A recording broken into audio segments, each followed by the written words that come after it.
Hello everybody, welcome to the first GEELLE International Seminar. This is the first talk of the day 2. We are glad to have you all participating with us. I am Michelle Avelar, I am PhD student at USP and a teacher at UFMG. And please, if you are not following our channel, please click on to subscribe. And to stay up to date with our videos, click on the bell to activate notifications, okay? So let me invite our moderators for the first talk. Let's start with Luciana Carvalho Fonseca. She is a professor in the Department of Modern Languages at USP. Her main research interests are feminism and decolonial translation and interpretation. She is a translator and editor. She is currently editing the book Memórias que o Tempo Não Apaga by 7th grade students at Colégio Rainha da Paz. She is the mother of Henrique and Bruno and parents of Deusa Zoe, a border collie. Welcome, Luciana. Your microphone. Thank you so much for the introduction. I'm very happy to be here. Thank you. And let's invite Cláudia. Her name is Maria Cláudia Alves do Nascimento, originally from Recife, Pernambuco. She's been living in the state of São Paulo for over 10 years now. She is a PhD student at GEELLE USP and teacher of Portuguese and English at the Federal Institute of São Paulo. She studies critical literacies in English classes. She loves studying languages, dancing, swimming, and couscous. Me too, Claudinha. She is a proud Nordestina, mother of 3 boys, Vicente, Marcos, and Estevam. Welcome, Cláudia.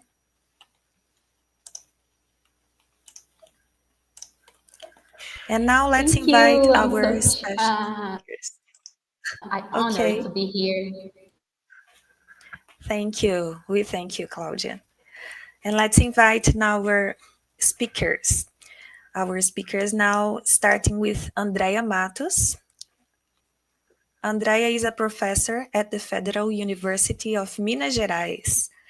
Her hobby is writing. Yes, he likes writing articles, but also she likes to play volleyball and embroider cross-stitch. Hello, Andrea. Hi, Michelle. Thank you. And Joel Windle is an Australian who previously lived in Brazil for 10 years. Outside of work, he's currently involved in Palestine Solidarity Organizing. We will put the link on the chat. And he has just finished writing a book on podcasting for student citizenship, co-authored with 2 friends and his brother. Welcome, Joel. Thanks, Michelle. Hi, everybody. And let's invite Miriam Jorge. Miriam Jorge, let's tell about her. She can't remember when saying who she was would not be based on colonial categories that racialized her body, her language, and invisibilized her history. She can't remember when saying who she could be would not place her in the margins. She hasn't learned to say who she is without creating colonial hierarchies, only to determining how she will be treated differently, with difference due to her many diplomas. Academics still nurture distinctions that she doesn't not like very much, but these distinctions make her feel less vulnerable to the white gaze. So she is a PhD in applied linguistics and she is faculty at the University of Missouri. The shop marker and Doyle professor to education and international studies. She loves languages, accents, traveling, foreign films, and world music. She teaches teachers who teach multilingual learners. She has a disruptive presence in a very wide academia. Hello and welcome, Miriam. Hello. Okay, guys, so the floor is yours. I will be back to the backstage. Thank you. Thank you so much, Michelle. Hello, everyone. It's lovely to be here on the second day of the GEELLE seminar. We are starting today with your sharing of one image of your choice. So that's, I think, what we prepared. And I'll invite Andrea to start. Would that be okay, Andrea? Sure, fine. Okay, so you are already projecting my image. I was going to share my screen, but I think it's not necessary, right? I think Michelle is taking care of this, so don't worry. Okay. Is this the correct image, right? It's correct. Thank you. Correct. So just a little bit more about myself. Since I started as a professor at the University of Minas Gerais more than 20 years ago, and even before that, during my MA, when I was still a student there, I've been always involved with teacher education. So teacher education is my passion. It's the career path that I've chosen for myself. And this is what I want to reflect about today using these images. The expectations that teachers might have in terms of what their students will be able to achieve in the future. So this first image, in fact, there are two images, okay, Michelle, but you can keep to this one first. So this first image, you see a white boy, a blonde boy, working at his computer in a very nice space. You can see that there is light. It's a pleasant view. He's wearing a uniform. So maybe he's at school. We don't know. It seems like a uniform. And then we have the other image. Please, Michelle. Yeah, in this second image, you see a girl. She's also working not on her computer, but on her notebook, a real notebook, right? So she is probably doing her homework, I guess. But she is in this strange position to be studying. She's using a bench as a desk, and she's seated over this blue gallon of water or something else. It seems she is at her backyard, and the wall behind her is full of mold, and there are other things that show that she's not in an appropriate place to be studying. So these are two images that we normally find in Brazil for students in general. Brazil is a very a very different. There are many disparities among the several regions here. It's a big country, as you know. So we find these type of students all over the country. Not only, we can't say that this first image is a student from São Paulo, for example, and the second image is a student in the Northeast. But if you look closely, even in the big cities in Brazil like São Paulo, Rio, or even Belo Horizonte, you find the two types of students here, right? Very close to us. So if you can show the third slide, Michelle, I have two questions for us to think about. So what expectations teachers usually have of these two types of students as teachers when we face these different scenarios? What are the expectations that we have usually? And what are the consequences of these expectations to the results each student will be able to achieve? So this is basically what I wanted to bring to you. As I said, I've been involved in teacher education ever since I started in the academy. And so I've been worrying about these expectations that teachers have that could impact their students, and in what ways this would happen, right? So these are very important questions, Andrea. Thanks for sharing them. We're going to save all these provocations to after each one of our speakers presents their image, and we'll take them up after all of you have spoken, okay? So I'd like to invite Joel to share his pictures and images with us. Thanks, Luciana. Hi again, everybody. I've been a bit naughty like Andrea, and I've got not one image, but two. So the first one is an image which is circulating on social media, on Facebook, Instagram, and probably on WhatsApp. And it's the reference here is to Sarah Ruby Phillips, who is an Australian Indigenous writer. And so it's citing her. This is her Christmas activity. So it's November. We're getting ready for Christmas here. Seems like a fairly non-political, uncontroversial type of festivity. And Sarah Ruby Phillips says, I'm learning to crochet tiny watermelons so they can decolonize the Christmas tree.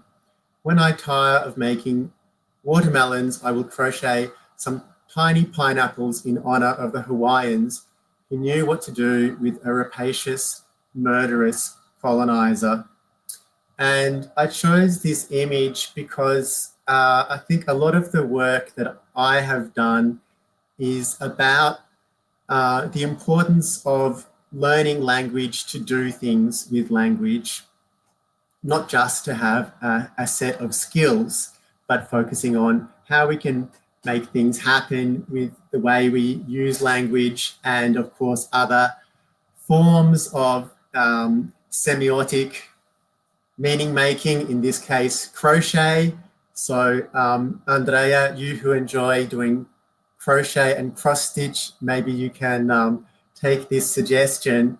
And it also points, I think, nicely to the way that language can and images and crochet can generate solidarity. So here we have two expressions of solidarity and protest.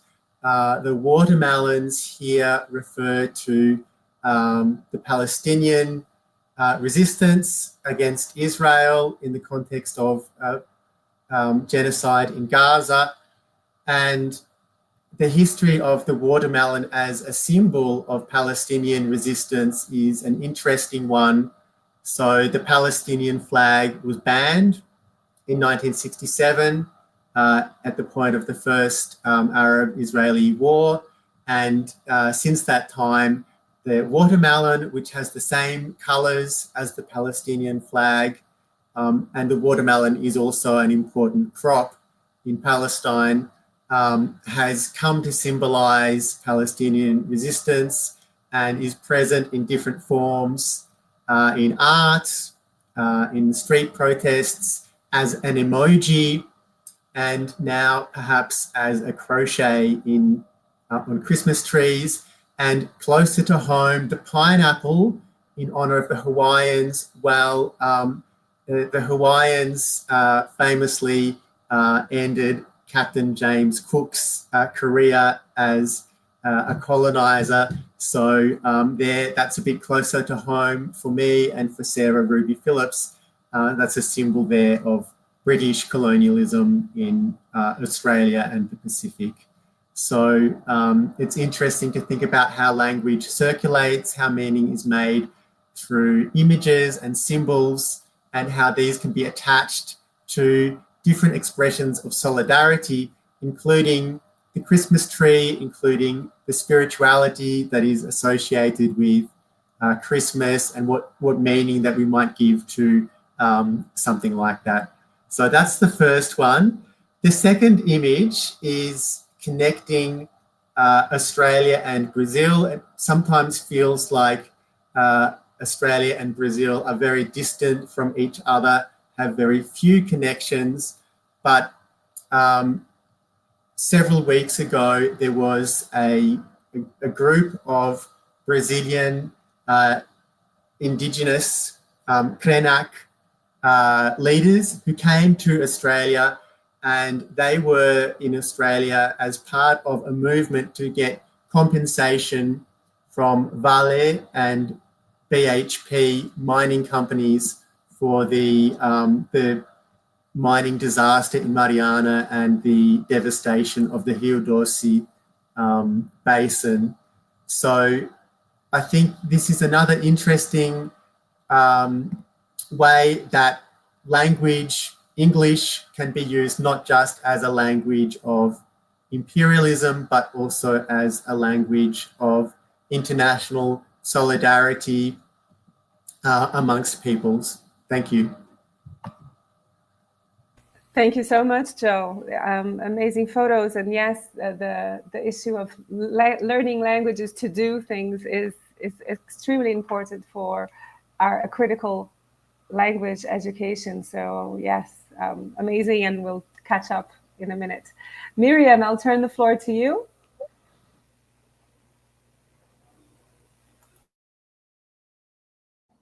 Thanks.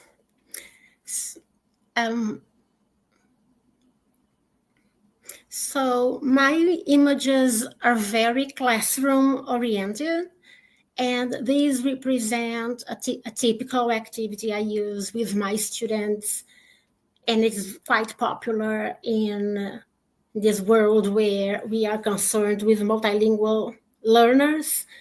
So this is called the language portraits, and you ask participants, students or teachers, to see how the multiple languages they speak, they know, can be represented in this portrait. So we'll see two different possibilities where languages are distributed throughout the body with different meanings and metaphors.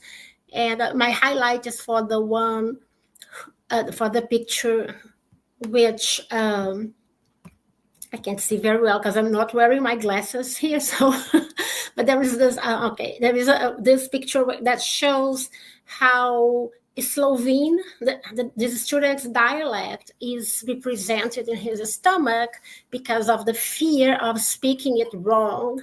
It's embarrassing. And the other student has a language portrait saying that one leg is German, the other one is Slovene, as two pillars. So next picture continues the conversation. Because I sent us, okay. Oh, it's, so these pictures continue the conversation of a very, like, a very childlike representation of languages, multilingualism, to one individual on one side, and a happy sunny day, and the other one, how language can be used as a tool of oppression in multilingual classrooms. And my highlight is to multilingual classrooms because that's my current job. I'm engaged with teacher education for multilingual classrooms, which I think is the future of classrooms everywhere. Even in Brazil, we probably have classrooms with multilingual speakers, but I'm not sure how much or if we are talking about that enough. So if you want to share with us in the chat, if you have ever had any opportunities to think on how to teach in multilingual classrooms, how to disrupt monolingualism in our schools, or how to bring all these possibilities of linguistic identities to our classrooms, either as a teacher educator or language learner or language teachers. So these are my 2 minutes. Everyone is very sharp, on time, great. So I guess we have three very important and major topics that revolve around what you've all just said. So Andrea brings in expectations on for teachers and students, right? And Joel talks about language to do things, and Miriam, a concern with disrupting the classroom and making it or valuing multilingualism in the classroom, right? So maybe I'll start with a question that touches specifically on Andrea's part, but I think it will reflect and maybe resonate with all of you. In terms of the work that you do as researchers, as teacher educators, right? What are your expectations in terms of the teachers you are educating and the researchers that you are forming, right? That's my question, my initial question. Okay, well, yes, it's hard not to have expectations, right? Because it's like part of our maybe human characteristics. I try not to create many expectations in terms of differences that I find in my students. At the university, sometimes I feel that we don't really know who our students are. We come into the classroom, we teach our classes, and we go out and go to our offices, and we don't really have enough time to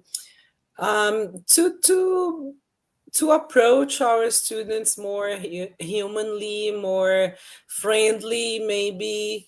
So I often feel that I have so much to teach. The content of a single semester is so big that I don't have time for, just small talk, right? So sometimes we look at our students in class, or even here they say things in English and hear a few words that are mispronounced, for example, and we think, oh, this is such a stupid words that he or she should know it, right? And then we create these expectations. So that's one of the reasons why I've been worried about expectations in terms of teachers, and the expectations that teachers have in relation to their students, because I've been finding myself, I've been reflecting on my own expectations in relation to my students. So just to give you an example, last semester we had a big strike at universities in Brazil in general. Not all universities adhered to the strike, but my university did. And there was like, I had 37 students in class during the strike. I didn't go on strike because I had planned something else for July, so I couldn't simply teach during July. So I didn't go on strike. I kept teaching, and so during the strike, I had like 10 students in class from the 37 that I initially have. But then the time for the first test came, and I went online and sent them all a reminder that the test would be such and such day. It was some day in May, I think. And then suddenly everybody came back, and I said, "Well, where were you? We were on strike." But I'm not on strike. What were you doing? It's the teachers' strike. And, students were on strike, and that kind of amazed me. I was surprised that students would do something to help. At least that was what they thought they were doing. They were helping teachers strike. But anyway, what I mean is that I had these different expectations, that those 10 students that went on with me were the best students that I had, and the others that simply went on strike, like everybody else, were not good students. But I was again surprised by the grades that they had. Some of these students that were on strike really got very good grades and the best grades in class. So although they were on strike, they still were good students, and maybe they were studying for the test while on strike, and they were preparing themselves for that. So that was one of the things that I was thinking about, expectations that we construct about our students, and how these expectations may impact the future of our students. Just to give you a short example, a simple example, right? So yeah, I've been thinking hard about that. Yeah, what is our role? Yeah, and in terms of role, Joel, when you said that you are concerned with having students learn languages to do things, what are your expectations in things that they can or will be able to do with the language or languages that they learn? Well, yeah, that's a good point. I think that when we think about action as teachers, sometimes we want students to take an immediate action, write a letter, um, start recycling, something like that. But I think it's good to think about action as something that is ongoing, could be happen sometime in the future, could be changing the way that you think. And so I think my expectation of students is that they will take action, but that action could just be reflection, or it could be talking about an issue, or it could be learning something. That is also an action. It doesn't need to be, I am going to topple the government and start a revolution after my 6 weeks of English intensive. And the picture that you showed of the Hugh Dorset demonstration, right, in Australia, have you well, in Australia, or has it called your attention that certain demonstrations are being carried out in more than one language? Is this happening in Australia as well? Because I was in Germany for a year and a half, and what really struck me, and I was completely amazed because of the effectiveness of it. Many of the manifestations against the Israeli war and occupation of Palestine were carried out in German, English, and Arabic. And I was wondering, this was in one single manifestation. People would say things in 3 languages, or things would be said in 3 languages. And I thought that was so powerful and so effective. And I was wondering if you saw this as well. Yes, there is certainly in Arabic. But Australia is sometimes called the graveyard of languages because it is so monolingual in the dominant mindset. And of course, there are many Indigenous languages, and there is, I guess, some tension around which languages and which types of knowledge are shared in a public protest and which are protected as part of community knowledge that's not for sharing. So I think that's the other side of it. And I think in relation to Germany, it was interesting to see that the government tried to prevent other languages being used as part of protests in an attempt to control what was being said. So I think that's another interesting point when governments try to control protest by controlling language. Yeah. And Miriam, your thoughts?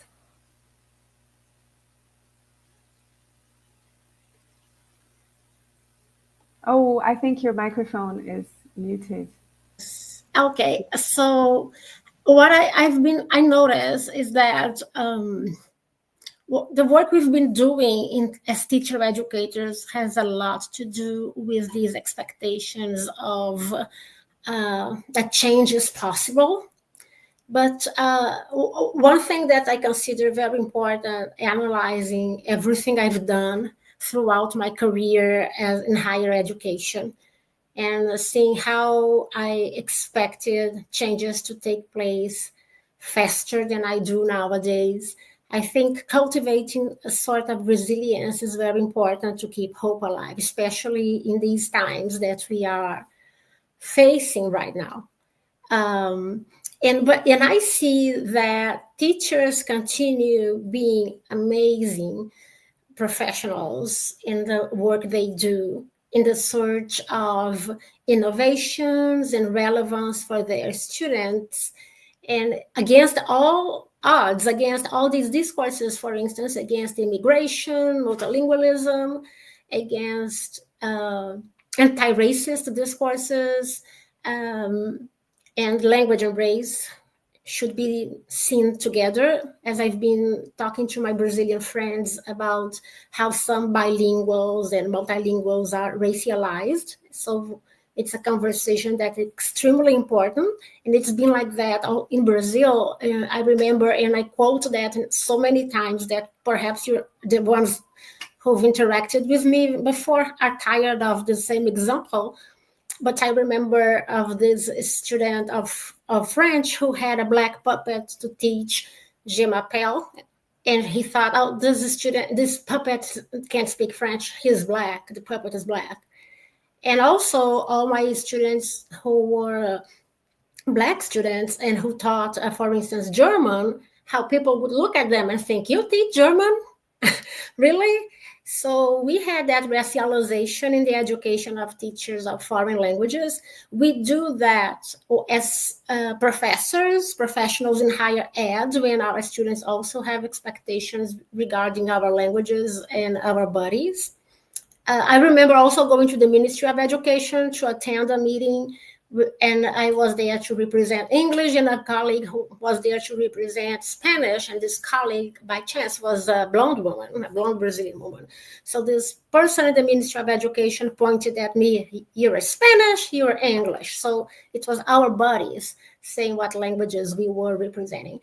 So in terms of expectations in our roles and what the future seems to require from us, the idea is that we need to continue the conversations, and we continue trying new approaches and seeing how we can be incoherent many times, and the paradoxes of what we do, what we say. We notice that all the time when others are talking, we should listen to ourselves too and try to be better. That the racialization of the bodies in terms of languages, Miriam, I think that's a very significant point, because as I just mentioned, I was in Germany for a year and a half, and I do not speak German. I'm still learning. I'm studying still. And every attempt that I made to speak German, people would look at me like, oh, she's Turkish, she's from the Arab countries or whatever, and would dismiss me very quickly. But when I turned to English, they would suddenly, their eyes would open up and they would say, how come you speak English? And I heard this question over 3 times. And the third time I heard it, I just couldn't not say anything. And I just returned with another question, and I said, how come you don't? Right? So because if they're racializing me, I'll just try to racialize them back, and that is very uncomfortable. The activity that you showed in your image about the language portrait is just so beautiful and moving, and you said it's very popular. How does it go? How does it come about? Could you walk us through it briefly? Yes, I think one of the interesting points, because I think when we speak multiple languages, it's somehow easy to imagine that.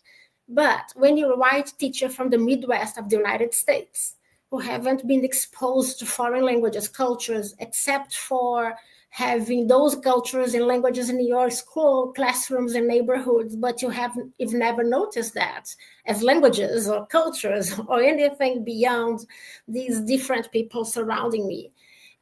It's a challenge for them to think of their how to portray themselves as only speakers of English. So they need, and it's a reflective opportunity for them to think that nobody is actually monolingual, but also to disrupt the way it's so comfortable to be an English speaker here. So it challenges linguistic privileges of these white teachers in the Midwest of the United States and possibly all over the United States,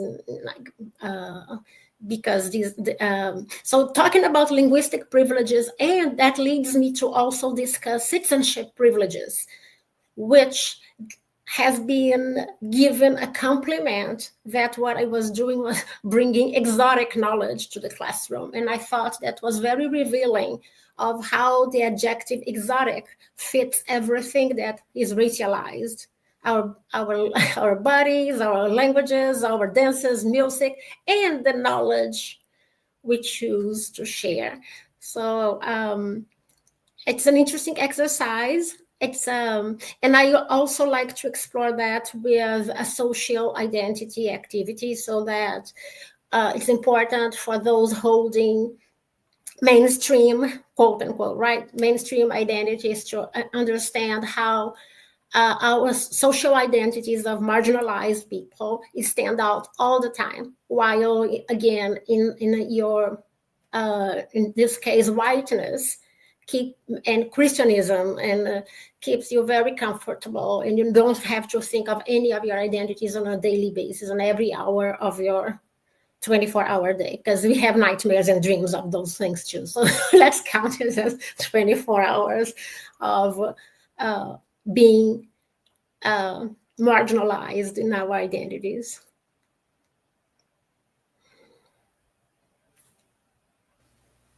Thanks. Claudia, I think you have the next question, maybe? Yes, but first of all, can I make some comments myself? Do you think? I think it's okay. I have no words to say how honored I am right now, because of course you are all great teachers for me. You here and there, you all have taught me so much. I'm really almost, I don't know, emotional like now, because Andrea and Miriam, I've read so many texts of you, and also because you are a part of the National Project of Literacies, which is kind of a mother and father for GEELLE. And I've read so much, and Andrea, I have some quotes of you in my thesis right now.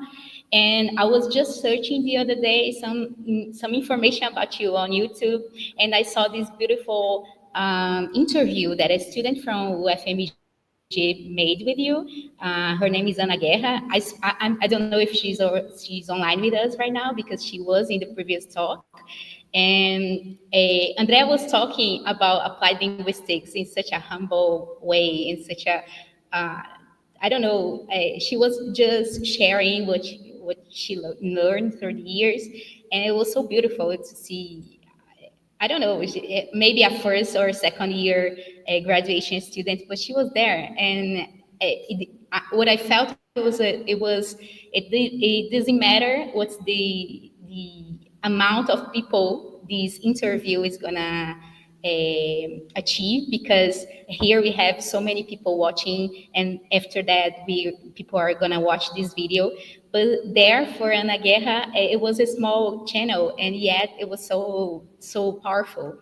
And then Miriam, the other day I could join the one of her projects. It's the virtual international collaboration for this year, in which she gets together so many students from different countries, and it was such a pleasure to be there and to dialogue with people from with different perspectives, and it was beautiful. Thank you very much for that. And of course, Professor Joe Windle, which was my advisor there in the University of South Australia. I thank you so very much. Your welcoming hug in your university, in your house, and everything in your life. And I can say we are friends now. But first of all, before all that, I am such a fan of the researcher you are. So I don't know. I'm really honored to be here with Luciana, learning so much. Yesterday, somebody was saying about it's not that the much that we teach, but the much that we learn. And I do believe that being a teacher and a language teacher is pretty much this. I want to learn a lot with my teachers, with my professors, and also with my students. So I thank you for this opportunity. So it's really an honor to be here. And yes, so we're gonna come back to the comment section. I really want to thank you all for being commenting, because that's the way we can engage in this conversation for YouTube. And I have some of the questions. The one, it was from Lucas Rigonato. I felt it was like more of a rhetoric question, but I think that Lucas already knows the answer for that. But he says, if we don't really connect with the people who are, during a semester or two, students in our courses, what type of system are we perpetuating? Yeah. So this is maybe the mood that we set in our classrooms, that if we are open to our students, to get to know them, and the relationship that we build with them, maybe this reflects the system that we want. Yeah. And the next question from Tiziane, she says, do you think that we need to have emotions and feelings as objectives in language classes to work on relationships, feel open to differences, understand yourself and others, and so on? So if you want to debate about these two questions, comments of our colleagues from GEELLE, feel free, okay? Thank you very much.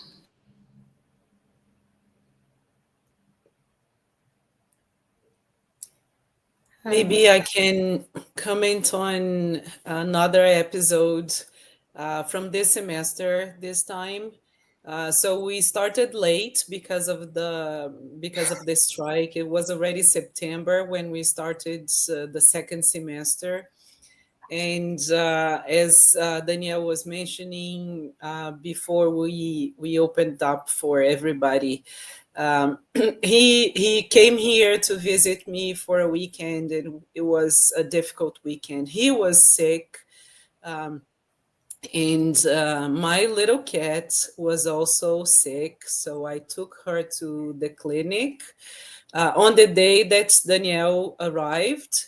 So he didn't get the chance to meet her because I took her to the clinic and came back home to welcome him. And he went back to São Paulo Sunday morning. My little cat died on Tuesday. So I couldn't teach. And on Friday, I was still very touched, very emotional. But I went to the university and I was at the cafeteria. One student came to me and said, Professor, can I ask you something? And I said, yes. We were just chatting, and in fact, she said she's they. That was when I got to know about it. So they said, is it okay if a professor cancels a class and sets an activity that involves frequency? So if you don't do the activity, you are considered absent, but also you can get points for that, marks, right? And I immediately said, was that me? Because I had canceled the previous class, and I said, was that me? And they said, no, it wasn't you. And I said, okay, so what happens? So they told me what happened quickly, and I said, I'm sorry, but I I understand. I can't do anything about it in any way. And I said, I have just canceled the class. And I explained that it was because of my cat and everything. And they said, can I give you a hug? So it was the very beginning of the semester. And this student, I am already getting emotional, was so how can I say, was so welcoming to me that they could understand my pain, even with the very little contact that we had that far. So I think somebody said something on the chat about being feeling the emotions of our students and being able to recognize these emotions and recognizing our own emotions in relation to these students and these images in general. I think it was Elecincha. I think you're right. We we really need to understand what is going on in terms of um, the emotions that connect ourselves. Yeah. Sorry.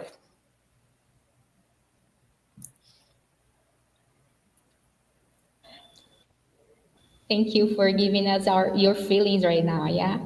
So, Professor Joe and Professor Miriam, if you want to share your thoughts about this also. Uh, I was thinking that since the beginning of my education as a teacher, we talked about emotions, but they came as they were discussed as motivation, affective filter, so with a complete detachment from real world. So what I sometimes think about emotions, I today, based on everything I said before, it is very important that we connect to emotions and the consequences of all forms of exclusion of so many possibilities of being in the university. So when yesterday I was attending, for instance, the talk of Lena Jucaz, and we were talking about teaching English in favela or other peripheral spaces. I said, yes, the periphery has always been in our campus. So, in what have we done with that? We've invisibilized it, we've oppressed, we ignored. What kind of emotions do you think this has caused in so many students and that decided to leave higher education, for instance, or leave the teaching career, or not to study the language of choice when they choose to study English and they are somehow recommended to choose another language because they want to learn English or anything like that. So I like that we have this turn to focus on emotion beyond cognition, and I think, and I would like to say that it would be an amazing contribution to the field if we also brought this critical perspective of the emotions of being included or excluded, emotions involved in these processes of inclusion and exclusion. I think they're very important for us to think about and then to change our practices based on that, beyond just motivation, affective filter, or other that we've been talking.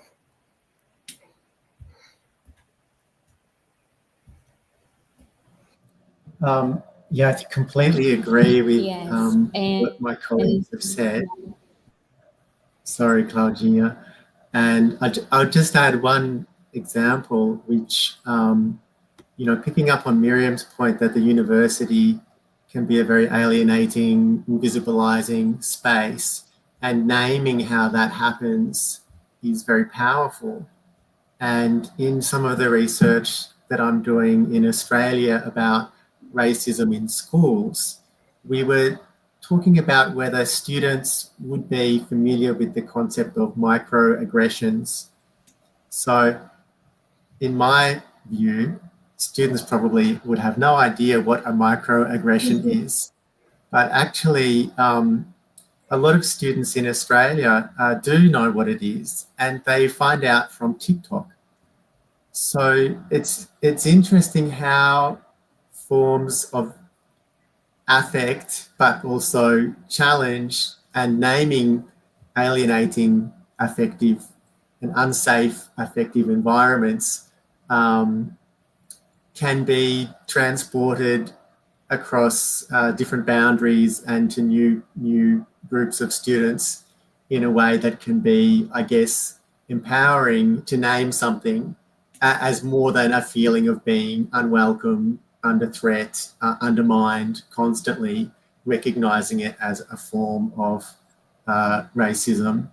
So I think, TikTok may have a lot to answer for, but it does circulate some interesting things as well, and helping young teenagers understand, recognize what microaggressions are, I think is an interesting and useful example for us. Yes, and if I sometimes, Joe, I highlight that they are microaggressions, but they are aggressions. So you shouldn't forget about that. Yeah, that's interesting point, Miriam. That's a very good point, actually. Yes. The way we euphemize, right? Aggressions and violences. There are so many euphemisms for so many kinds of aggressions, like, and thinking of labels, Joel, a term that has been in the Brazilian literature for a long time, but is not as well known, is the term português from Lélia Gonzalez, right? And I understand this is a recent work that you've been doing with Gabriel Nascimento, a paper or maybe a chapter called From Linguistic Resistance to Reexistence, Português as an Anti-Racist Perspective on Language.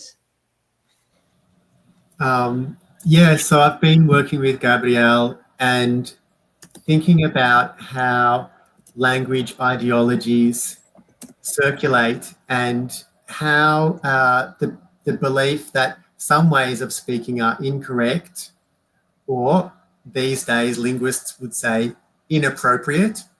We must be appropriate to the context, to the participants, to the mode. That's the traditional linguistic view, and that we should reconsider our attitudes to language by linking language more closely to identity and self-expression, and to think about language not just in terms of the sounds and the structures, but also the ideas that we bring to language ourselves. So português is not just a way of speaking, it's an attitude towards that way of speaking. And in fact, language is not just the way of speaking. Language is speaking and how we think about that speech as correct, as incorrect, as appropriate, as inappropriate, and as expressing an identity, a collective history.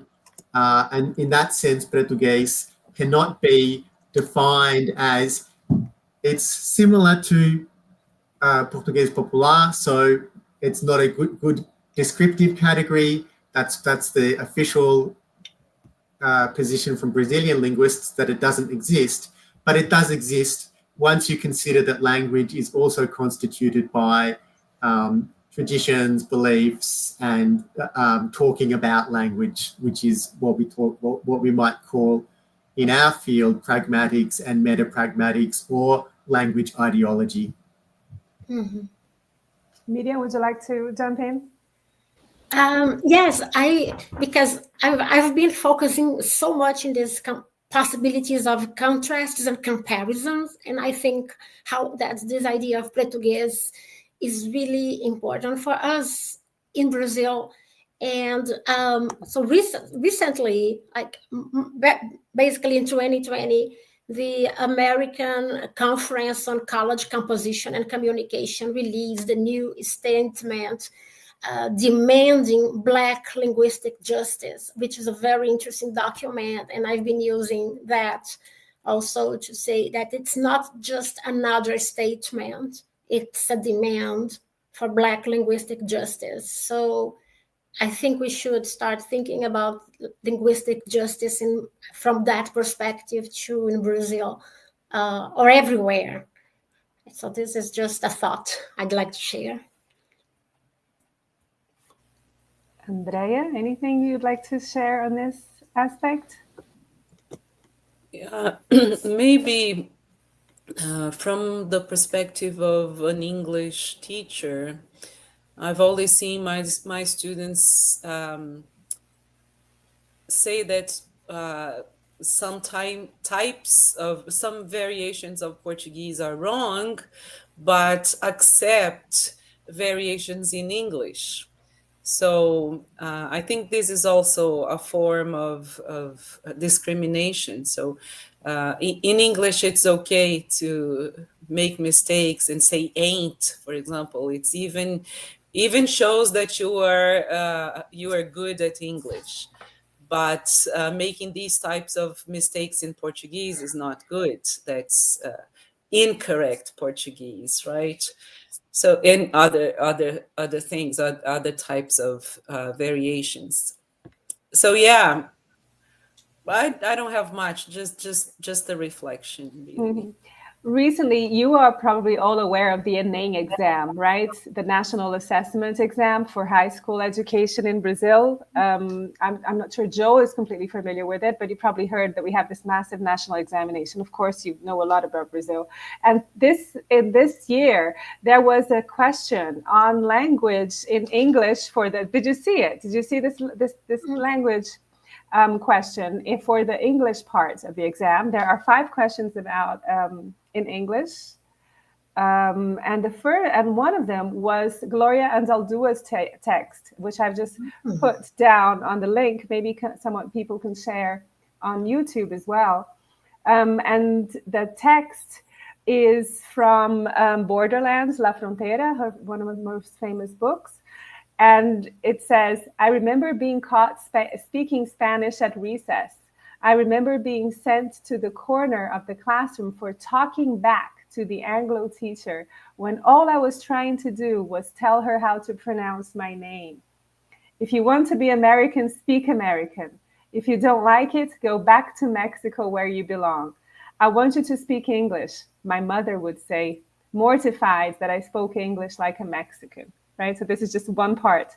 And then the question was, what was this question about, right? O problema abordado é qual?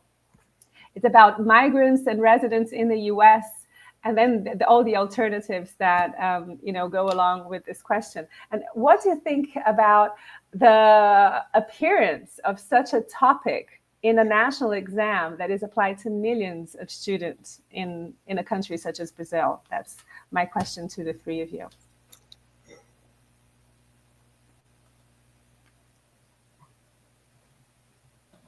Maybe I could comment first. I think the text is interesting. I know this year there was a text about linguistic prejudice in Portuguese as well.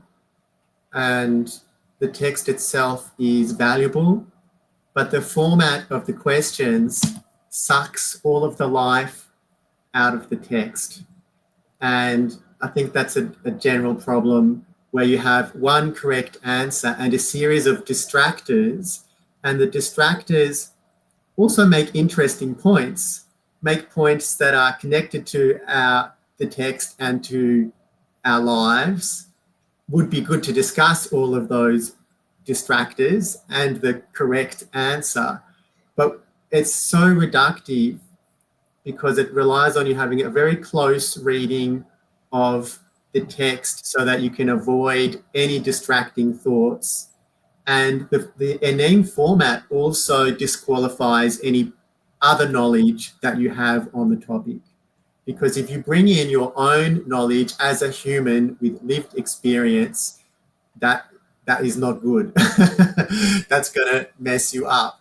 You need to have a very literal surface reading, close reading of every text fast, and pick one answer try and identify where the distractors are, and that is so far away from what Gloria Anzaldúa is doing that it is a crime. Andrea and Miriam, your thoughts?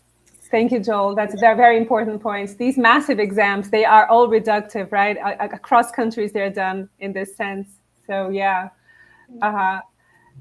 Totally agree. I can't understand how students can endure ENEM, the national exam. But I was some of my students were happy about the topic for the writing part, what we call redação, right? I've been working with post memory, so two of the students that are now my supervisees are also working with post memory, and they were happy that ENEM brought that topic for the writing part. So yes, some of the parts, some of the questions that ENEM is bringing really touch on important topics in our societies nowadays, not only in Brazil but all over the world. But I have to agree with Joel. Yeah, that's not the right way to discuss the topic. Yeah, Yes. unfortunately.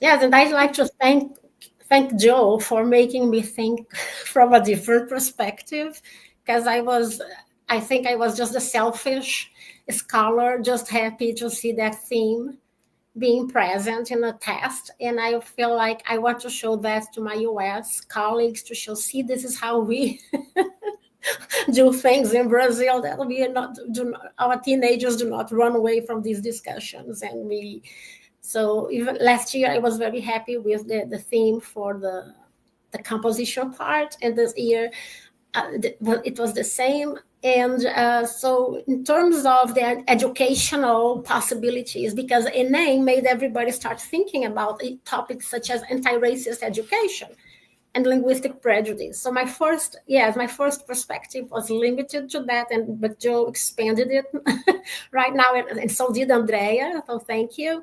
But I would, for me, it was very important to see how, again, I have friends from different social classes and that identify differently racially. And I noticed, again, the voice of privilege expressing how the theme was not a possibility to be explored by all the students in terms of the composition. And I thought, this is a great moment for you to understand how anti-racist education takes place every day in our households, in our schools, and everything we do. And I was very happy to see that my own niece, she quoted like the film Amarelo on her writing, because she attended one of the classes I designed for my US students to talk about gender relations in Brazil and the Black masculinities through that film Amarelo by Emicida. So I was very happy, and I was thinking, this is not because I taught her. This is because this kind of education takes place wherever we are, if we are committed to something. And the same, I felt the same now. I hadn't seen the English test before, but I think it's so important to have everybody thinking about that. Yes, we need to improve how we are testing students and everything Joe said. But I was happy with when I read that question here in our chat. Thank you for sharing that. If I can comment on something about that, I'm personally a high school student in Brazil. So, and I teach Portuguese, and I teach my students how to write redações to get 1,000 points, because they need to pass and they need to go to the university. And I feel the struggle to mix these two things, right? To kind of trying to teach them how to argument and how to think about these things, and also to do something that's necessary for them to I don't know, to work with the system. Yeah, that's the system we are in, and we have to face reality most of the times. So if we can face it in a critical, in a loving way, that's even better. So I just wanted to highlight the comment that Tiziane made about the question, the I'm sorry, the interpretation. That's also together with the Portuguese and English, of course, exams in NA. I always say, how can interpretation tests have only one correct answer? Maybe that's the correct answer for the person who made up the question, right? So of course we have many different views on reality, and I think this connects a lot with a question that Tassiana, this is her profile on YouTube is TVC de Mattos. I think T stands for Tassiana. She asks question for Joel, but I ask for everybody because your thoughts are important also for me. What reading materials would you suggest to someone who wants to delve deeper into the topic of language to do things? This was in Joel's first speech. We started, he talked about this, but I want to refer also to Valkyria Montemor's speech yesterday. She was talking about in her language teaching experience at the university as a graduation student. She wasn't taught to think about students how to develop their awareness and their critical views on different things in the world, but she was trained. Yeah. So if you can maybe not say or send us now a real material about that, but maybe say something, and then we can find a way to deliver this material, these authors, to our participants at this seminar. Okay. So if we can start with Andrea or. Well, I'm not a specialist in language. As I said, I specialize in language teacher education. So I wouldn't know any texts specifically talking about how languages do things. I'd say this idea starts from speech acts, maybe. Maybe Joel can correct that. So if you're not familiar with this idea of speech acts, that goes back to the 1980s or around that. So that's all I know about it. But yes, this idea has developed a lot over the years, and I myself have stopped following this track. So I wouldn't be able to select a special text that would help students understand this idea right now. But maybe Joel is the specialist here. But I think, yes, certainly language does things. No way, no doubt. Yeah, Andrea, the speech acts work, particularly by J.S. Austen, and his 1962 book, I think, is the starting point. And in terms of contemporary work around speech acts, now that's usually thought about in terms of performativity, that when we say something, we also perform our identity and action. Speech has an effect because it is performative.